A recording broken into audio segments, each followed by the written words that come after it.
In a video game, if you come across an empty room with a health pack, extra ammo, and a save point, you know some serious shit is about to go down. What is the real-life equivalent of this? Finding out that the meeting invitees are you, your boss, someone from HR and a union rep. Yeah, this is not a good thing, especially when the meeting is announced to you right then and there. Yup, that's a firin'. Railroaded. I used to warn folks before they would get railroaded. None of them got fired, but they all got suspended without pay for like a week or so. It always seemed such BS that management could spring these traps. Felt very right to give people a notice. I mean, if the union rep isn't giving a heads up, I'd probably make a big fucking deal about it within the union. Gun store, liquor store, gun store, where the fuck you talking me? Nah, the real sign is when the gas station has bars in the windows. When it sells shoelaces and vinyl roses in glass containers at the counter. Don't forget the whipped cream canister chargers. I'll never understand why whipped cream or infusions are so popular in the hood.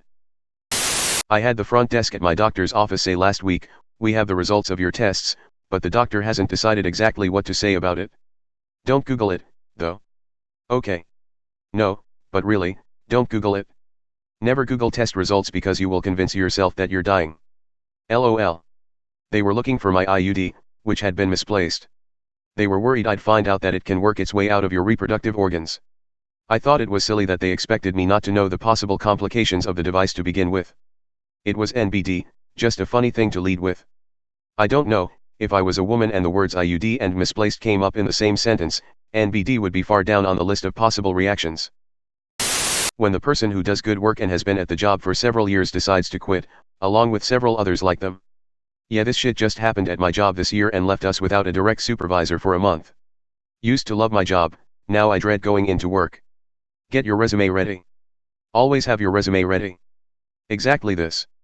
Your resume is a live document. Every time you learn a new skill or are assigned a new task, add it. This way you're always prepared. Serious question, how the fuck do you do this? I have spent the last year being the interim for my own supervisor and I didn't get the job. So fuck em. But now I have learned a crap load of skills, made $1 million budgets, was able to negotiate 2+ millions in subsidies, etc., and a ton of other stuff. Where do you start to put all that stuff in without looking like a massive mess? Fuck, I such at doing that. When you're allowed prepare 2 pages of notes to an exam, and you're also allowed whatever graphing calculator of your choice, a 400-page mathematics handbook, a 500-page physics handbook, 28 pages of formulas specific to the course, oh, and a ruler. That's when you know some real shit is about to go down. What awful class is this in? Fluid dynamics. I've heard that studying the accretion disks around active galactic nuclei involves modeling relativistic fluid dynamics in which nuclear fusion is taking place. Excuse me? When someone you know does a lot of nice things out of nowhere. Like maybe, buys you something, does something that you were supposed to do and starts acting a whole lot nicer. My cousin started doing this after years of being depressed. Turns out he's finally decided to end it, and did so a few days later. Back in college was a resident assistant, that is actually our oh shit alarm. If someone who has been a little depressed suddenly is alright, you escalated that shit all the way up the ladder ASAP. It's very common before suicides. I had it happen once, did the alarm and came to find out that the guy had just changed his major from a grueling major to a more easy one and got approved for the entire semester's classes to be voided, so he was relieved. I don't know how he did it, but I was glad more intervention wasn't needed. I think it's better to have a false alarm than a successful suicide, so I'm thankful you are proactive. Indeed. Can I talk to you privately for a second?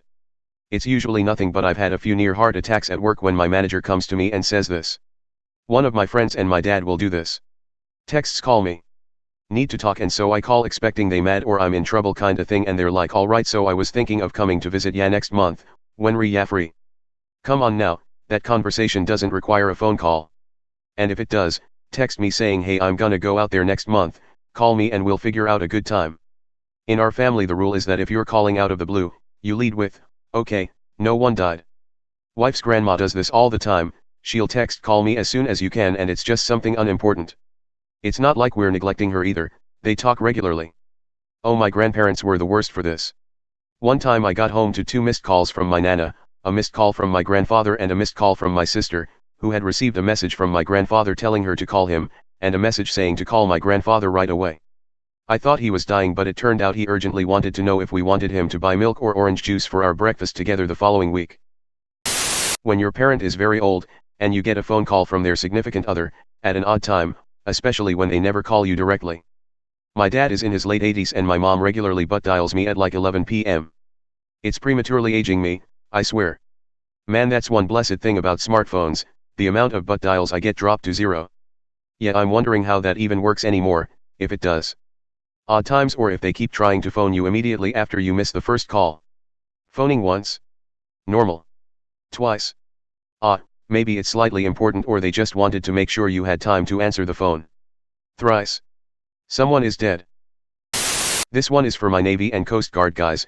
You walk onto the mess deck, where you eat, and the cooks are serving steak and lobster or ice cream unexpectedly. Typically means bad news is incoming or the deployment/patrol got extended. Is it true? I've only heard rumor that this is the same for a crew death since they have to store bodies in the freezer when underway. Wait, do you mean the same freezers that they use for food? That doesn't sound right, but I don't know enough about Navy body storage to dispute it. Former Navy electrician here. Yes, they do. I was on an aircraft carrier. The morgue/dessert freezer's lights went out for about a month while we troubleshot/ransacked the Klondike bars and Uncrustables. I never thought I'd see morgue/dessert freezers used in a sentence. Coming home to cops at your door. No matter the reason, lol. Yeah, we're just here to inform you that there is some construction going on nearby and we need you to move your car. No. I found this so funny. I read it in Andy Samberg's voice. I read it in Steve Carell's voice. I read it in Darth Vader's voice. Then Luke Skywalker's. Then imagined it in Kylo Ren's. Damn, the men in that family are winners. When you walk into a room and everyone is sitting with their heads turned down and in complete silence as if they were waiting for you, typically it happens when they carry bad news for you. I feel like you just know it when you walk into the room. Hold on guys, let me save first. It's too late to save. The event already happened. You need to reload from an old save. I mean, depending on the game, the event might not be set in stone until you actually trigger the news, so you could re-roll it until you get bad news that you're most okay with. When you have to make your will before you go somewhere. When someone asks for the contact information of your next of kin.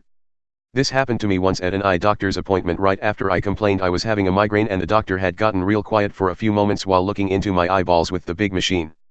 Scariest moment of my life. It started casually with, "Are you from here?" and then, "I think it would be a good idea to call and ask your next of kin to come here right now while we check you into the emergency room because my optic nerves were super duper swollen and that can mean brain tumor/life-threatening brain inflammation." It was all good though. I just got anxiety reading this. Glad to hear everything's all good. Hey Zerbay, can you see me in my office real quick? Either I fucked up and now I have to explain myself, or someone else fucked up and I have to fix it, or there's a really pissed off customer and I drew the short straw. Or, on a couple of occasions, I'm getting laid off. Don't forget the rapid fire combination of two or more of them at once. I can totally see that. You/Zerbay, you fucked up. Luckily for you, there's a Karen on the line and no one else wants to deal with her. So here you go, champ, have at it. Then, 63 minutes and 47 seconds later, you/Zerbay, I can't believe you blew that call so bad. You're an embarrassment to this whole department. Turn in your gun and your badge.